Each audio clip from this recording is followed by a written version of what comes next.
So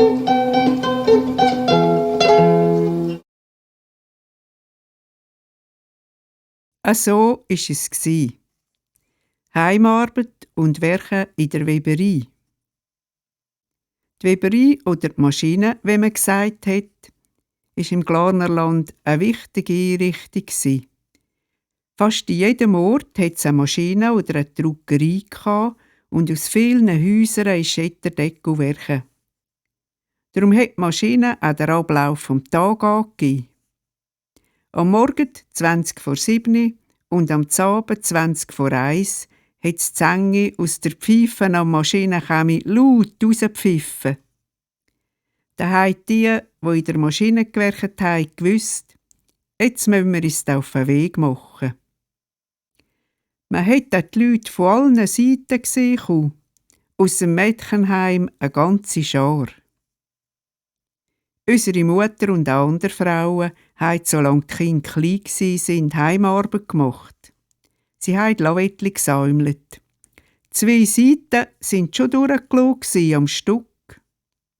Auf den anderen 2 mussten sie einen Saum machen und einen Aufhänger reinbüzen. Ein Tüchli hat man an das andere angehängt. Zuletzt hat es eine lange Schlange gegeben. Die Frauen hatten keine elektrische Nähmaschine. Sie mussten den ganzen Tag mit den Beinen treten und so die Nähmaschine antreiben. Etwa von der 4. Klasse an mussten wir helfen. Wir mussten ein Lavettli vom anderen abhauen und die Fadenstümpel besonders gut zurückstutzen. Da mussten wir immer 100 Lavettli auf ein Beigetli tun. Die Mutter hat es zu einem Bündel zusammengebunden. In einer Zeine hat man die Bündel in die Maschine aufgetragen.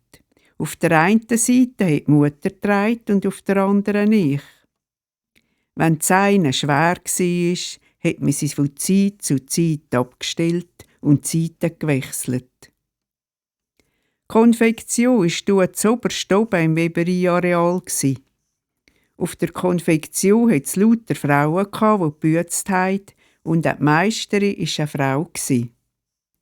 Sonst war die Arbeit eher so verteilt, als die Frauen an den Webstühlen gewerkt haben und die Männer die Meister waren.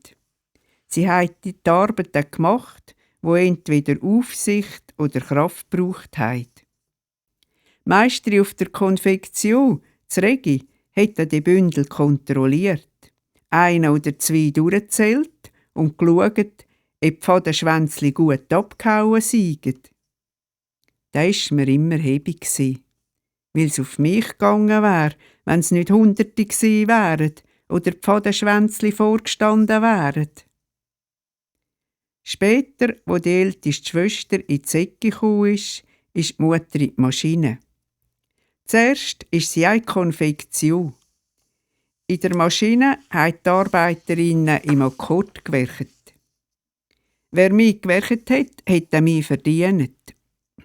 Meister und Meisterin in der Konfektion haben aber darauf geschaut, dass die Unterschiede nicht zu gross geworden sind.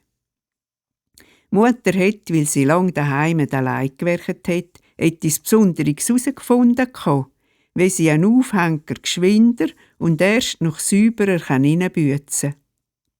Sie hätte in kürzerer Zeit mich sticheln und auch mich verdienen. Da hat das Regi einmal einen Tag gesagt: «Los, du verdienst zu viel. Wettest nicht gescheiter in die Weberei?» Ja, was hat die Mutter wollen? Sie ist in die Weberei. Sie hat ja schliesslich schon als Ledige in der Weberei im Hinterdorf gewerkt und hat gewusst, wie es geht. Aber auch in der Weberei wollten die Meister das Gleichgewicht behalten und keine Unruhe zwischen den Webstühlen. Wenn es dann zu viele Nester hatte, haben die Webermeister ein paar gewobene Stücke genommen und haben es vor allen Weberinnen durchgelassen. Bei denen, die es zu viele Nester hatten, haben sie gesagt, so gehe es natürlich nicht. Das haben sie gemacht, um die Qualität zu verbessern und das Gleichgewicht zu behalten. Da hat man ja dann gesehen, warum die einen besser sind und vielleicht auch mehr verdienen als die anderen. Wo es Zangi einmal eine Weile eine Fabrikzeitung gegeben hat, sind die besten Weberinnen 3 abgebildet gewesen. Die Meister hat das Ganze auch noch ein bisschen wedeln. Sie hat die Wartung der Stühle unter ihnen und wenn unter Tagen ein Stuhl nicht mehr recht gelaufen ist, hat sie eine Weberi länger oder weniger lang warten lassen, bis sie ihren Stuhl dran genommen hat. Eine Frau Klesi von Luchsingen hat mir gesagt, ihre Mutter sei ganz eine tiefige Weberi gsi. Da hat einmal einen Tag der Meister zu ihnen gesagt, «Los einmal, du verdienst zu viel. Gang du jeden Tag ein Weile in den Keller runter. Du kannst ja dann eins tanzen.» Es war elend laut in einer Weberei. Als Kind habe ich die Mutter die abgeholt. Und ein paar Mal durfte ich in den Websaal rein. Dort war die Luft voller Lärm und voller Staub von den Baumwollenfäserli. Die Mutter hat mir alles erklärt, wie der Stuhl laufe und was mit der Musterkarte, die oben runtergehangen ist, passiere und was sie alles machen müssen. Das Bäsisinki, die Schwester von meiner Großmutter, ist 53 Jahre lang in die Maschine. Die längste Zeit ist es vom Boden oben runter, gerade vor dem Motor, Sommers und Winters auf Flintel gelaufen. Zuerst zum Baby und die letzten Jahre zum Siegerist. Wenn es über Nacht geschneit hatte, hätte es am Morgen um 4 Uhr auf, als es bis am 6 Uhr in der Maschine vorne war. Es hätte ja dann warten und ist weniger gleitig für sich gekommen. Wenn das Elend viel geschneit hatte, ist ihm der eine von seinen 2 Brüdern ein Stück vorgewottet. Am Abend nach der 6 musste es wieder in den Boden aufstampfen. Zum Abend hat es mitgenommen, Brot und etwas dazu, Käse oder Speck und in einem Kessel ein bisschen Kaffee. Der konnte es bei Bekannten aufwärmen. Daheim musste sie ja dann noch für seine 2 ledige Brüder den Haushalt machen. Die 2 haben geburnet und Zinki war ihr Brotkorb, wie seine Mutter ihm allbings gesagt hat, solange sie gelebt hat. Zinki hat gekocht, gewaschen und putzt für die 2. Aber das Essen war einfach. An einem Sonntag hat Zinki eine Pfanne voll Suppe gemacht. Die ist jeden Tag aufgewärmt worden und Ende der Woche war sie auf der Zuri. Das Bäsisinki wollte wegen manchmal geschnübbelt mit seinen Brüdern, wenn sie ihm noch unnötige Arbeit angereist haben. Im Haus unten am Bäsisinki waren die Soldenhofs daheim. Die Buben sind immer beim Brüder vom Sinki, beim Niklaus oben gehockt. Einmal am Abend ist der jüngste Soldenhof nicht heimgekommen. Als er dann endlich daheim zur Tür reingekommen ist, hat die Mutter mit dem Kiben: «Warum bist du jetzt wieder so lange da oben gehockt? Ich habe dir gesagt, du müsstest runterkommen, bevor es dunkel». Da hat der Bub gesagt: «Weisst, jetzt hat doch der Niklaus gerade heute ein sauberes Hemd angelegt. Und jetzt hat er bei mir vorne schon wieder den Ärmel gebrämt.» Da musste ich warten, bis Zinki heimgekommen ist, um zu hören, was es zum Niklaus sage. Zinki hat neben allem auch noch Handarbeit gemacht, wenn es Zeit hatte. Das war meist an einem Sonntag. Zum Häkeln und Lismen hat man vielmal Klungel aus der Weberei heimgenommen. Vom Zettel hat es immer feurige Fäden gehabt, wo man vorzu aufgewickelt hat, wenn man es nicht zum Einziehen gebraucht hat. Bei jedem Webstuhl ist so eine Klungel runtergehangen. Hier und da hat man dann eben so eine mitgenommen und hat sie daheim gebraucht. Zinki hat die Jungs angefangen mit Lismen und Häkeln. Sie haben ihm nämlich die Spazieren bei Zeiten abgestrickt. Als junges Mädchen wär's gäre Dickette mit seinen Gespieli ins Tierfeld hinterher gespaziert. Da hat sein Vater zur Mutter gesagt: Nein, wie du jetzt das auch noch vergewinnen, wie das älter. Da heiratet's da bei Meid auch wieder ein Kleintoller. Das hat sie eben gar nicht gerne gehabt, als die Adelheid meine Großmutter ins Kleintal hinterher geheiratet hat. Das ist wahrscheinlich fast so weit weg wie Amerika. Und welchen Weg hat die Kleintaler noch ein bisschen weniger Gold als Grosstaler? Mit dem ist das Kapitel Spazieren ein für alle Mal abgehandelt gewesen. Und Zinke ist daheim geblieben und hat gelismet und gehäkelt. Manchmal hat man in der Weberei ein Mädchen genommen, das das Alter noch nicht hatte. Ich habe in Zürich unten so eine kennengelernt. Sie hat Ufer Schmid geheissen und ist Rüti Maschine. Sie sind daheim ein Haufen Kinder und der Vater hat seinen Verdienst vertrunken. Wegen dem hat sie das Mädchen früher genommen. Wenn dann der Fabrikinspektor kam, hat man sie in eine grosse Holzkiste hineintun. Sie war ganz klein. Sie haben ihm dann gesagt: «Du ja, nicht ernüssen oder sonst den Lautfutter geben. Sonst haben wir dann den Dreck.»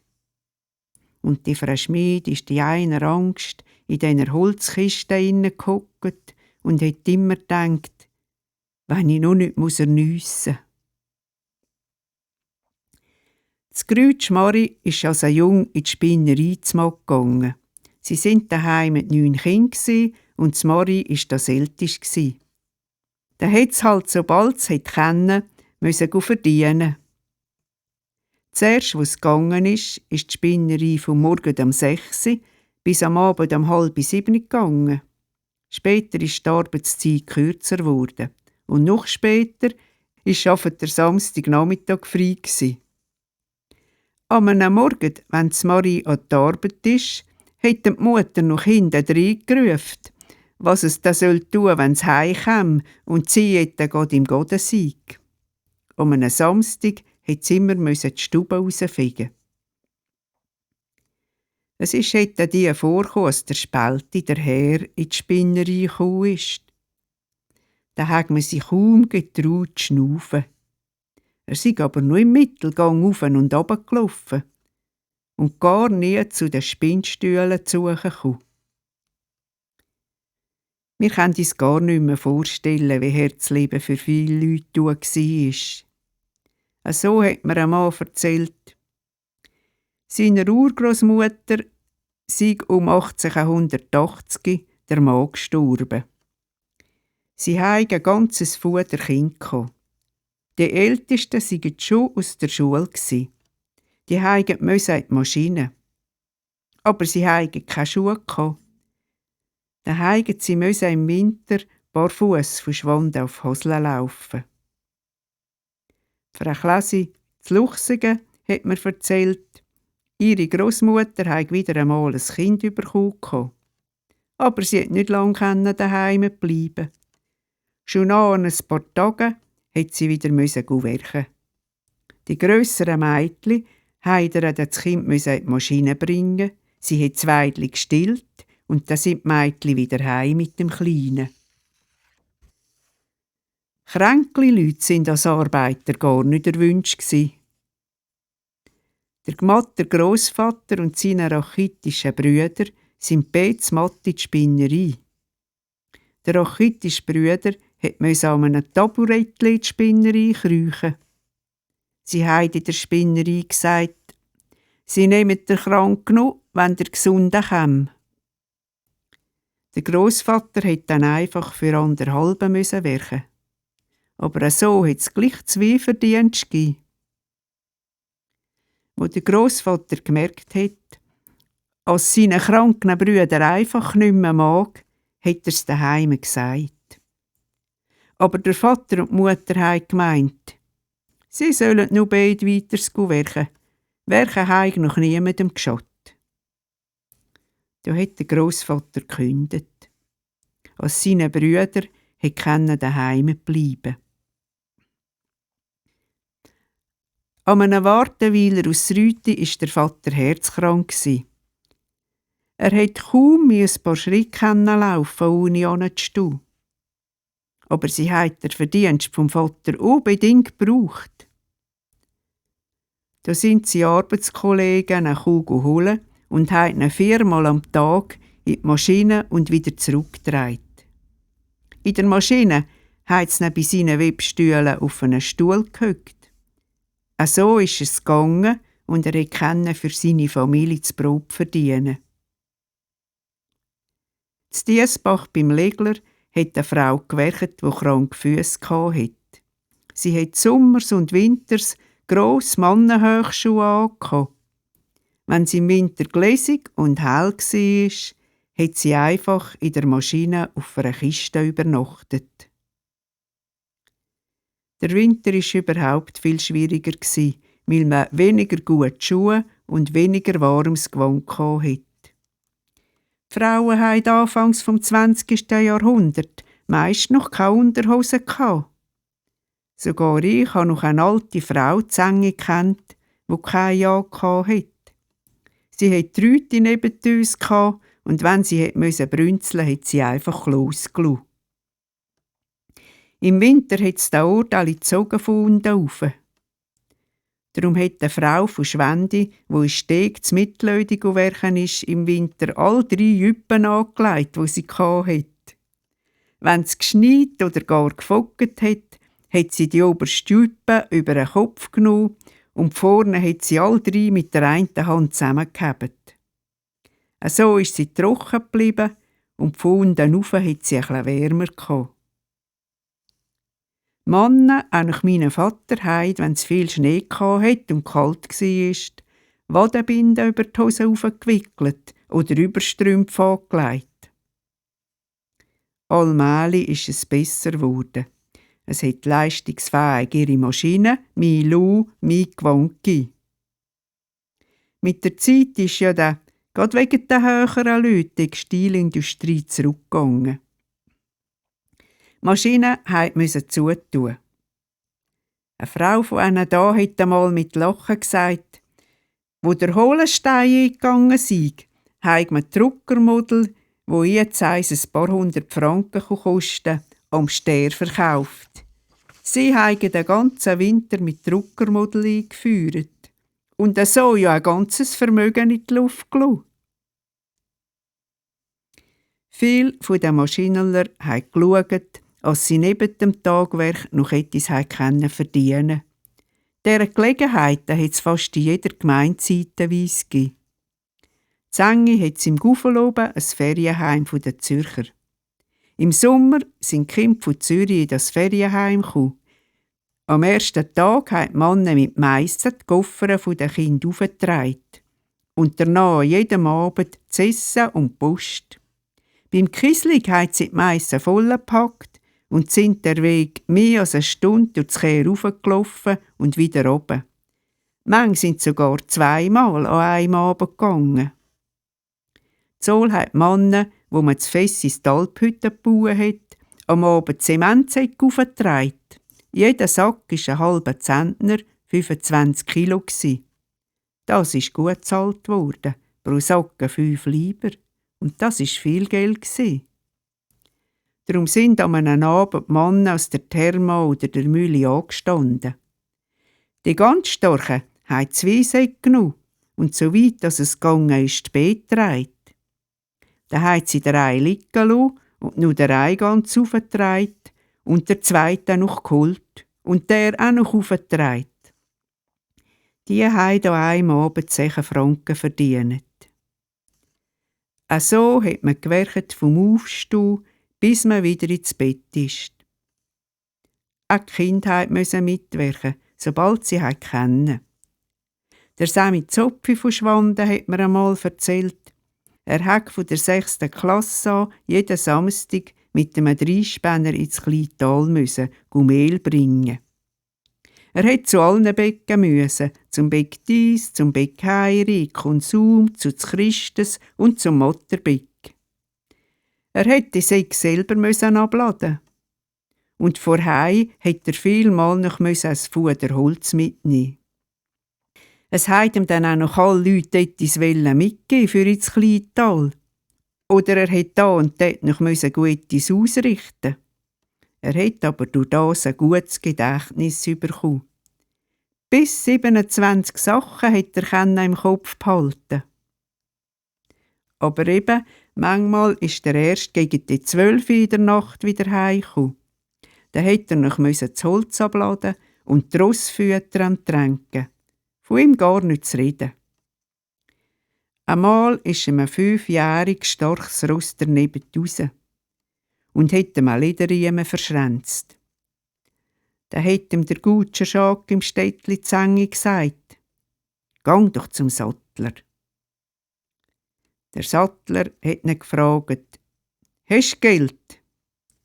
Er hat zum Bescheid gegeben: «Ja, 5 Lieber.» «Weil du noch ein Bub bist, mache ich dir's vergebens», hat der Sattler gesagt. Der Sattler hat es wohl brauchen. Er war arm und die Sattler hat nicht viel zum Beissen gekommen.